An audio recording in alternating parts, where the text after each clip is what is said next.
Graça e paz, igreja, sejam muito bem-vindos a mais uma aula do nosso estudo do Evangelho de João e hoje nós vamos concluir esse capítulo 18 que fala sobre esses momentos finais de Jesus até a crucificação. E eu quero ler contigo a partir do versículo 28, onde a palavra do Senhor diz assim para nós, versículo 28.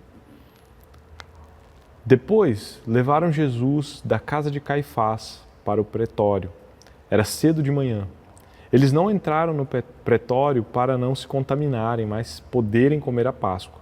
Então Pilatos saiu para lhes falar e lhes disse: Que acusação trazeis contra este homem? Responderam-lhe: Se este não fosse malfeitor, não te entregaríamos. Replicou-lhes, pois, Pilatos: Tomai-o, vós outros, e julgai-o segundo a vossa lei. Responderam-lhe os judeus: A nós não nos é lícito matar ninguém, para que se cumprisse a palavra de Jesus, significando o modo por que havia de morrer. Tornou Pilatos a entrar no pretório, chamou Jesus e perguntou-lhe: És tu o rei dos judeus? Respondeu Jesus: Vem de ti mesmo essa pergunta, ou tu disseram outros a meu respeito? Replicou Pilatos: Porventura sou judeu? A tua própria gente, os principais sacerdotes é que te entregaram a mim. Que fizeste? Respondeu Jesus: O meu reino não é deste mundo. Se o meu reino fosse deste mundo, os meus ministros se empenhariam por mim para que não fosse eu entregue aos judeus, mas agora o meu reino não é daqui. Então lhe disse Pilatos: Logo tu és rei? Respondeu Jesus: Tu dizes que sou rei. Eu para isso nasci e para isso vim ao mundo, a fim de dar testemunho da verdade. Todo aquele que é da verdade ouve a minha voz. Perguntou-lhe Pilatos: Que é a verdade? Tendo dito isto, voltou aos judeus e lhes disse: Eu não acho nele crime algum. É costume entre vós que eu vos solte alguém por ocasião da Páscoa. Quereis, pois, que vos solte o rei dos judeus? Então gritaram todos novamente: Não este, mas Barrabás. Ora, Barrabás era salteador. Até aqui eu quero orar contigo. Senhor Deus e Pai, muito obrigado por essa palavra, Deus, que é inerrante, infalível, que é mais cortante do que qualquer espada de dois gumes e que é tão poderosa, meu Deus. Ela tem um poder de dividir alma, espírito, ossos e medulas. E eu oro pedindo, meu Deus, para que nós tenhamos um encontro profundo com essa palavra. Que toda vida, Pai, que tiver acesso a esse conteúdo, seja ricamente transformada, tocada por essa palavra, Deus, que é tão poderosa. Nós te adoramos, te bendizemos e que hoje nós possamos aprender mais do Senhor. Em nome de Jesus. Amém. Queridos, hoje nós vamos falar sobre a razão da nossa vida, que é Jesus Cristo. Jesus é tudo o que nós precisamos para viver. E eu quero que você compreenda que sem Cristo não há vida. A vida existe apenas em Jesus. Mas sabe o que acontece? Muitas vezes na nossa vida nós trocamos as ordens de prioridade. Muitas vezes na nossa vida nós não percebemos a atuação de Deus, nós fechamos os olhos para a grandeza, para a majestade, para o poder de Deus que está presente em nossas vidas. E é quando nós deixamos de compreender isso, negligenciamos essa presença gloriosa de Deus, que nós perdemos o grande presente, a grande oportunidade que é estar perto de Deus, diante dele. Nós, queridos, estamos a um joelho dobrado de distância do nosso Deus, a um momento de oração, a um encontro pessoal com Deus. E é muitas vezes nessa correria da vida que nós esquecemos e desprezamos o poder de práticas como a oração, por exemplo. Às vezes a gente está querendo resolver as coisas na força do nosso braço. Muitas vezes nós estamos correndo atrás do vento, desprezando a presença de Deus, não entendendo que Ele é tudo o que nós precisamos para viver, colocando coisas acima de Deus, e nós podemos estar deixando escorrer pelas mãos grandes presentes de Deus, grande poder que Ele tem para as nossas vidas. O reformador Lutero, sobre a oração, ele diz uma coisa fantástica, que é: tenho tanto que fazer que não posso prosseguir sem gastar 3 horas diárias em oração. Queridos, isso é uma manifestação do entendimento de que Deus é prioridade, de que Deus é tudo em nossas vidas e de que sem Ele nada podemos fazer. Então nós vamos ver hoje que judeus e um romano, eles estavam diante de Jesus Cristo, que era aquele que tinha tudo o que eles precisavam, mas eles não se deram conta disso, e que a gente não siga esse exemplo. Nós estamos num contexto, no capítulo 18, onde nós vimos Jesus sendo preso. Ele foi preso, levado até Anás, o sumo sacerdote, e também depois para a casa de Caifás, o sumo sacerdote oficial mesmo, reconhecido pelo Império Romano. E nós vimos a traição de Judas em tudo isso. E agora Jesus, ele está sendo levado até a autoridade romana da época, que é Pilatos. Então, nesse momento onde Jesus está passando por esses interrogatórios, nós vamos ver agora Jesus diante de um oficial romano. E eu quero, no versículo 28, ler com você a passagem que diz: Depois levaram Jesus da casa de Caifás para o pretório. Era cedo de manhã. Eles não entraram no pretório para não se contaminar, pois somente assim poderiam comer a Páscoa. Queridos, Jesus sai então da casa de Caifás, o sumo sacerdote oficial, e ele vai até agora o pretório. Que palavra é essa? O que isso significa? Pretório é uma palavra que é transliterada do grego, depois do latim, praetorium, e ela quer dizer um quartel-general de um oficial num acampamento militar, mas ela também pode significar residência oficial de um governador militar romano, e que é o caso. Aqui ele está sendo levado até a residência oficial de um governador romano chamado Pilatos.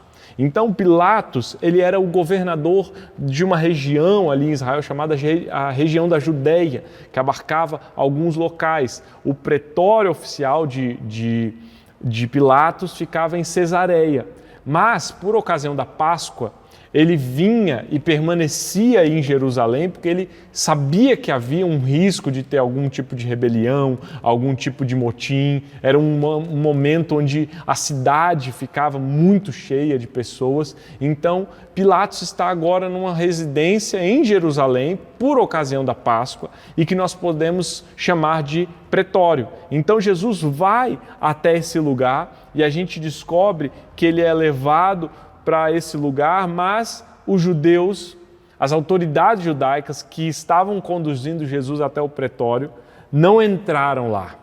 E aqui diz para não se contaminar. E eu quero explicar isso. Nós sabemos que no Antigo Testamento Deus determinou ao povo diversas leis, diversos regramentos, não só os 10 mandamentos, mas outros tipos de leis, leis cerimoniais, leis civis. E nós sabemos que o judeu, ele é extremamente zeloso e ele é alguém que cumpre muitos desses ritos, porque ele sabe que há uma relação de profanar algo, de se tornar impuro e de se purificar. Então, a relação de um judeu com alguém que era um gentil, ou seja, um não-judeu, era uma relação cautelosa. Por quê? Porque o judeu ele tinha um medo de se contaminar por uma série de coisas. Então, nós sabemos que, por exemplo, se um judeu, um homem, ele tivesse uma emissão de sêmen, nós vemos, por exemplo, lá em Levítico 15, 16 e 17, que se ele tivesse uma emissão de sêmen, olha o que a palavra de Deus diz: quando o homem tiver emissão de sêmen, banhará todo o seu corpo em água e ficará impuro até a tarde. Toda roupa e toda peça de couro em que houver sêmen tem de ser lavada em água e ficarão impuras até a tarde. Ou seja, algumas coisas poderiam acontecer na vida de um judeu que o tornavam impuros por um período de tempo. Então, no caso de uma emissão de sêmen, o homem ficava impuro até o período da tarde. E ele teria que ficar, de certa forma, num período para se purificar. E é por conta desse tipo de medo de se tornar impuro que um judeu, que essas autoridades judaicas não quiseram entrar na casa ou no pretório porque eles queriam participar da Páscoa. Então você imagina um judeu que ficou impuro por algum motivo, ele ficava afastado, ele tinha que aguardar um período de tempo para poder voltar às atividades normais e poder participar, por exemplo, de uma festa. E aqui no caso dessa situação tinha algo especial. E a gente percebe que vários estudiosos eles divergem a respeito do que realmente poderia ser o empecilho dessas autoridades judaicas de entrarem no pretório, mas uma ideia boa a respeito disso é que na cultura romana havia uma possibilidade de que muitos deles enterravam cadáveres nas suas casas, embaixo das suas casas. Fetos abortados, cadáveres, até no esgoto eram lançados. Então, para um judeu, tocar em um morto era motivo de ele passar por um período de 7 dias de purificação. Olha aqui o que a Bíblia diz em Números 31:19. Fiquem acampados durante 7 dias fora do arraial. Todos os que tiverem matado alguma pessoa ou tiverem tocado em algum morto devem se purificar no 3º dia e no 7º. Purifiquem-se a si mesmos e também aos seus prisioneiros. Queridos, então, nós percebemos que essa era uma preocupação muito grande, porque imagina se eles tocam em algo morto, eles se tornam impuros e eles precisariam passar por um período de 7 dias de purificação, o que faria com que eles não pudessem participar da Páscoa. Então, para uma autoridade religiosa, isso seria terrível. É por isso que quando eles chegam até o pretório, até essa residência de Pilatos, eles ficam do lado de fora, não entram para não se tornarem impuros. Mas, queridos, aqui tem um detalhe que eu quero destacar. Olha que ironia. Os judeus estavam com medo de entrar no pretório porque eles queriam participar da Páscoa. Mas eu quero te dizer, Jesus Cristo é a verdadeira Páscoa. Eles estavam com medo de entrar no pretório porque se entrassem não iriam participar da Páscoa, mas eles estavam diante da Páscoa e rejeitaram a Páscoa verdadeira, que é Jesus Cristo. E olha, queridos, muitas vezes nós podemos estar tocando a nossa vida e Jesus Cristo ao nosso redor, Jesus Cristo diante de nós, Jesus Cristo acessível a nós, e nós muitas vezes podemos estar negligenciando eles. Essas autoridades religiosas estavam ali diante de Jesus, mas elas estavam preocupadas em participar de uma Páscoa, sendo que a verdadeira Páscoa estava diante deles. Jesus é tudo que nós precisamos para viver e nós precisamos levar isso a sério. E olha como essas autoridades perderam a oportunidade de estar diante da Páscoa verdadeira, servindo, amando, mas entregaram Jesus até Pilatos. E então, no versículo 29, Pilatos sai para falar com eles e perguntou: que acusação vocês trazem contra este homem? Então, Pilatos, queridos, ele muito provavelmente estava ciente dessa restrição dos judeus. O Império Romano tinha uma relação, de certo modo, respeitosa com as leis e com os rituais judaicos. Então, Pilatos ele sai sabendo dessa situação, para conversar com os judeus, com as autoridades, e ele questiona: qual é a acusação que vocês estão trazendo contra Jesus? Se antes Cristo ele estava sendo interrogado pelos judeus, agora ele estava sob uma jurisdição romana. E aí no versículo 30, as autoridades judaicas respondem, e você vai perceber que é, de certa forma, uma resposta ríspida, uma resposta um pouco raivosa. Eles dizem: se este não fosse malfeitor, não o teríamos entregue ao Senhor. E por que eles respondem dessa forma que parece um pouco grosseira, um pouco ríspida? Porque os judeus eles estavam apressados para que Jesus fosse condenado, punido e morto. E é muito fácil a gente perceber que Jesus não foi levado de surpresa para Pilatos. Jesus ele já estava sendo objeto, alvo de uma acusação, e muito provavelmente as autoridades judaicas já estavam em contato com os romanos, já tinham avisado as autoridades romanas da situação de Jesus. Isso a gente percebe porque no início do capítulo 18, quando a gente vê Jesus sendo preso, ele foi no Monte das Oliveiras cercado não só pela polícia do templo, mas também por uma guarda romana, ou seja, tinham romanos ali participando. Roma já sabia dessa informação e Pilatos, muito provavelmente, então os discípulos, as autoridades judaicas estão dizendo mais ou menos o seguinte: a gente trouxe para você esse malfeitor, se ele não fosse um malfeitor, a gente não estaria aqui entregando ele para você. E aí no versículo 31, Pilatos diz o seguinte: levem-no daqui e julguem-no segundo a lei de vocês. Ao que os judeus responderam: não nos é lícito matar ninguém. Ou seja, Pilatos responde à altura essa forma ríspida que os judeus trataram a ele. Então ele responde de forma a dizer o seguinte: resolvam vocês aí então. Se vocês estão falando que não trouxeram malfeitor, estão falando para mim nesse tom, então vocês resolvam, levem ele daqui, façam o que vocês quiserem, julguem de acordo com a lei de vocês. Mas aí os judeus levantam uma outra bola, que é, eles não tinham autorização para matar Jesus. Eles queriam o assassinato de Jesus, eles queriam a morte de Jesus. E nós sabemos que o Império Romano, ele era aquele que detinha o poder de aplicar a pena de morte. O Império Romano, queridos, ele dominava Israel naquele período. Quem controlava Israel ali naquela ocasião, no primeiro século, era o Império Romano. E os romanos eram quem tinha o poder de aplicar essas penas de morte. Não era permitido que um judeu fosse e matasse alguém à revelia sem autorização de Roma. E é por isso que eles estavam ali dizendo, nós precisamos da autorização, dessa aplicação da pena, porque a gente não pode matar. E aí no versículo 32, queridos, nós vemos que aqui isso foi dito, e isso aconteceu para que se cumprisse a palavra de Jesus, significando com que tipo de morte estava para morrer.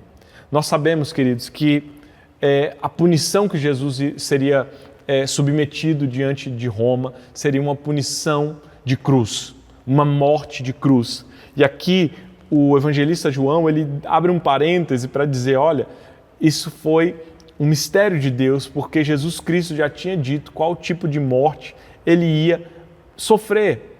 Nós sabemos, queridos, que é possível que os judeus eles queriam uma morte no madeiro. Por quê? Porque a morte na cruz, ela tinha uma questão de uma maldição muito profunda. Olha o que Deuteronômio 21 diz. Se alguém tiver cometido um pecado que é passível de pena de morte e tiver sido morto, e vocês o pendurarem no madeiro, o seu cadáver não deve permanecer no madeiro durante a festa, à noite. É preciso sepultá-lo no mesmo dia, pois o que for pendurado no madeiro é maldito de Deus. Então, queridos, Jesus ser submetido a uma morte no madeiro, uma morte de cruz, é dizer que ele é um maldito de Deus. E isso era algo que estava sendo colocado à mesa. Mas também nós temos que lembrar que Jesus, lá no capítulo 12 desse mesmo evangelho de João, ele disse assim, e eu, quando for levantado da terra, atrairei todos a mim. Ele dizia isto, significando com que tipo de morte estava para morrer. Ou seja, Jesus já havia dito que a sua morte seria uma morte de cruz. O ato de ser levantado significa morte de cruz. Então, queridos, não foi à toa esse diálogo entre os judeus e Pilatos. Foi uma certeza de que Jesus Cristo passaria por uma morte de cruz. E aqui eu quero destacar um outro ponto. Nós precisamos entender por que Jesus Cristo foi colocado numa cruz. E eu quero fazer aqui um paralelo bem rapidamente em relação à Páscoa. Quando, no Êxodo, Deus determinou a festa da Páscoa, a celebração da Páscoa, nós sabemos que Deus mandou que o povo de Israel sacrificasse um cordeiro, comesse um cordeiro que deveria ser comido às pressas, uma refeição comida às pressas. E esse cordeiro, queridos, ele era morto da seguinte forma, ele era perfurado, o sangue dele escorria, ele era assado de forma inteira, ou seja, nada dele era quebrado e ele era depois servido para a família. E nós podemos entender, tem um teólogo americano que diz que a crucificação é a única forma de morte onde Jesus Cristo seria morto à semelhança de um cordeiro pascal. E Jesus Cristo, a Bíblia afirma, ele é o verdadeiro cordeiro pascal. Então, queridos, na morte de cruz, Jesus tem as suas mãos furadas. Tendo as suas mãos furadas, o sangue escorre. Jesus Cristo, na morte de cruz, ele fica exposto ao sol. Ele fica como se um cordeiro no forno sendo assado.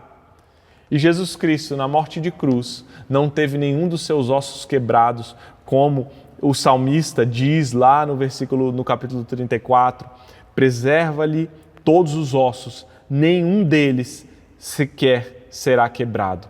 Olha que coisa maravilhosa, queridos. Nós vemos Jesus Cristo, o nosso Cordeiro Pascal, sendo morto numa morte de cruz. E toda a história sendo encaminhada para que a vontade de Deus prevaleça. No versículo 33, diz assim: Pilatos entrou novamente no pretório, chamou Jesus e lhe perguntou: você é o rei dos judeus? Então, se Pilatos tem essa conversa com os judeus fora do pretório, porque os judeus não entraram, agora ele vem, volta para dentro, mas trazendo Jesus para um interrogatório, e nesse interrogatório ele faz a pergunta: você é o rei dos judeus? Por que ele faz essa pergunta? Porque muito provavelmente era a acusação que os judeus já tinham articulado e trazido pelas declarações de Jesus para acusar Cristo diante da autoridade romana. E por que essa acusação de rei dos judeus? Porque era uma acusação que tinha contornos políticos, que, de certa forma, interferia no interesse de Roma. Roma não queria um rei, Roma não queria um novo libertador, não queria alguém que tivesse uma atuação política e pudesse colocar em risco o Império Romano. Então essa é uma acusação que as autoridades judaicas moldaram de forma que ela fosse trazida a Pilatos e ele levantasse essa possibilidade para que Cristo fosse condenado. Então, nos versículos 34 e 35, Jesus responde, ele diz: esta pergunta vem do Senhor mesmo ou foram outros que lhe falaram a meu respeito? Por que Jesus faz esse questionamento? E ele começa com essa indagação. Porque Jesus Cristo, ele quer basicamente sondar o coração de Pilatos. Do tipo, você só está replicando alguma coisa que os judeus disseram ou há um interesse genuíno no seu coração? Jesus Cristo está dizendo, basicamente, a minha resposta não pode ser sim ou não. A minha resposta depende da perspectiva que você está trazendo, Pilatos. E também nós podemos entender que Jesus questiona porque ele sai da posição de julgado para a posição de juiz, daquele que argue. E no versículo 34, Pilatos responde de uma forma grosseira, de uma forma, raivosa: por acaso eu sou judeu? A sua própria gente, os principais sacerdotes é que o entregam a mim. Que foi que você fez? O que Pilatos está dizendo aqui, queridos, é esse desdém, essa fúria do tipo: eu sou algum judeu para saber aí para responder isso que você quer? Ele diminui o povo de Israel, ele diminui da forma, uma maneira de demonstrar como se Roma é mais poderosa e Israel é insignificante. E essa pergunta que ele faz é para realmente trazer para essa fúria, essa raiva que ele tem diante de Jesus, dizendo: os seus mesmos traíram você. Eles não só te trouxeram para mim, mas eles traíram você. E o que você fez? Me diga. E aí no versículo 36, Jesus responde: o meu reino não é deste mundo. Se o meu reino fosse deste mundo, e os meus ministros se empenhariam por mim para que eu não fosse entregue aos judeus, mas agora o meu reino não é daqui. Então, queridos, Jesus, ele vai explicar a natureza do seu reinado, começando com uma negativa. Ele está dizendo assim: o meu reino, ele não se amolda aos padrões desse mundo. O meu reino, ele não é estabelecido segundo a forma e os padrões desse mundo. E Jesus Cristo, ele está afirmando, inclusive, que a força do reino dele não atua conforme a força dos reinos desse mundo. Por quê? Porque ele diz assim: olha, se os meus ministros se estivessem aqui, eles se empenhariam por mim para que eu não fosse entregue aos judeus, mas agora o meu reino não é daqui. O que Jesus está dizendo? O meu padrão, Pilatos, não é o padrão que você está imaginando, porque eu me entreguei. O meu reino não é daqui, eu me entrego. Eu não uso a força e o poder que esse mundo julga importante. O meu reino não pertence a esse mundo. E aqui eu abro um parêntese para dizer que Jesus Cristo com isso não está dizendo que ele está desprezando o mundo ou que o reino de Deus não tem atuação nesse mundo. Nós estamos só entendendo que Jesus Cristo, ele está dizendo sobre o padrão do seu reino, não é um padrão conforme o padrão desse mundo, não é a natureza do reino desse mundo, é outra natureza, é um outro padrão, e esse reino não é daqui, mas o reino de Deus atua no mundo, e nós já vimos isso de forma muito detalhada em outras mensagens. E no versículo 37, Pilatos pergunta, então você é rei? Jesus respondeu, o Senhor está dizendo que sou rei. Eu para isso nasci e para isso vim ao mundo, a fim de dar testemunho da verdade. Todo aquele que é da verdade ouve a minha voz.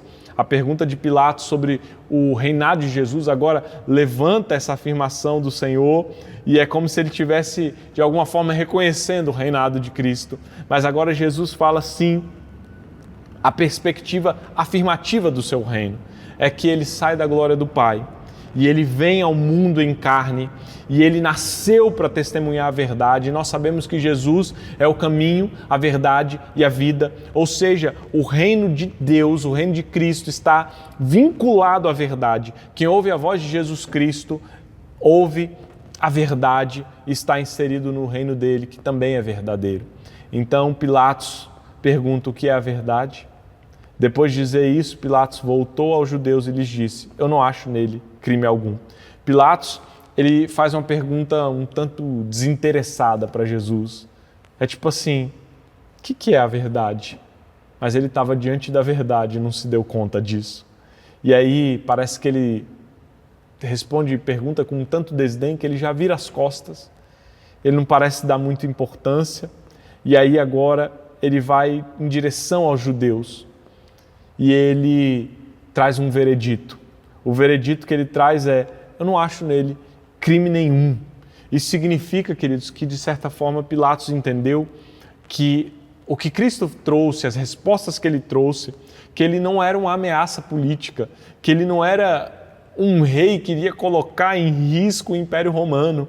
Mas aí no versículo 39 é dito para nós que mas é costume entre vocês que eu solte alguém por ocasião da Páscoa. Vocês querem que eu lhes solte o rei dos judeus? Então, queridos, quando agora ele volta para conversar com os judeus, parece que nós entendemos que agora tem um grupo maior, tem mais pessoas do que aquelas autoridades simplesmente que trouxeram Jesus. Nós podemos pensar numa multidão e agora ele pergunta, olha, é Páscoa. Na Páscoa tem um costume de soltar alguém. Vocês querem que eu solte o rei dos judeus? E agora, diante desse povo todo, ele faz essa pergunta e parece que ele está chamando Jesus de rei dos judeus como uma forma de até se opor a eles, chamando Cristo dessa maneira como eles estavam acusando Jesus. E no versículo 40 nós ouvimos um grito, um brado, não este, mas Barrabás. Ora, Barrabás era salteador. E Barrabás, queridos, ele era um guerrilheiro, ele tinha participado de uma rebelião sangrenta e Marcos diz o seguinte para nós, o Evangelho de Marcos, havia um chamado Barrabás, preso com rebeldes, os quais em um tumulto haviam cometido homicídio. Então, as autoridades judaicas, elas instigam as multidões para clamar por Barrabás. E novamente a gente pode perceber essa ironia. Eles queriam preservar a ordem política de Roma, mas agora eles iam libertar um homem que verdadeiramente ameaçava a paz de Roma, que era Barrabás, que cometeu um assassinato. E Jesus Cristo sofreria na cruz do Calvário. E aqui, queridos, eu quero concluir. Jesus é tudo que nós precisamos. Nós vemos uma grande contradição nessa passagem. Judeus querendo celebrar uma Páscoa, mas assassinando Jesus Cristo, que é a verdadeira Páscoa. Pilatos querendo manter a ordem política, a paz romana, mas ele acabando por libertar um homem que era um assassino e que realmente colocava em risco a ordem de Roma. Nós podemos ser pessoas, sabe, queridos, que estamos diante de Deus, mas desprezando Ele. Podemos estar diante daquele que tudo pode, mas nem nos darmos conta disso. Jesus é tudo que nós precisamos e eu quero te convidar hoje a não negligenciar Jesus Cristo. Nós podemos pensar que não somos tão cruéis ou tão perversos quanto os romanos ou as autoridades judaicas, mas nós podemos, com os nossos pecados, com a nossa displicência, com a nossa negligência, com o nosso orgulho querendo fazer as coisas na força do nosso braço, não dobrarmos os nossos joelhos para orar, não consultarmos o Senhor antes de tomarmos decisões, não vivermos uma vida que agrada a Deus, não sermos bons mordomos daquilo que Deus nos deu, porque podemos negligenciar a presença dEle e esquecer que Ele é tudo que nós precisamos, não as coisas que Ele pode nos dar ou não a nossa força e a nossa capacidade, porque tudo vem dEle, sem Ele nada nós podemos fazer. E eu quero orar contigo hoje, pedindo e clamando para que Deus traga à sua mente, ao seu coração, o entendimento de que Jesus Cristo é tudo que você precisa para viver. Senhor Deus e Pai, muito obrigado por sermos confrontados por essa palavra. Muito obrigado por termos sido, Pai, de alguma forma, tido um encontro profundo contigo. Eu oro pedindo para que as vidas que estão ouvindo essa mensagem, Pai, elas possam ser despertadas para a Tua presença, possam entender que o Senhor é um Deus que se relaciona conosco, que está presente, é Emmanuel, o Deus conosco, para que nós não negligenciemos a Tua presença, para que nós sejamos fiéis, para que nós desfrutemos da companhia, do relacionamento e da vida que o Senhor nos dá. É o que eu te peço, em nome de Jesus. Amém. Que Deus abençoe sua vida.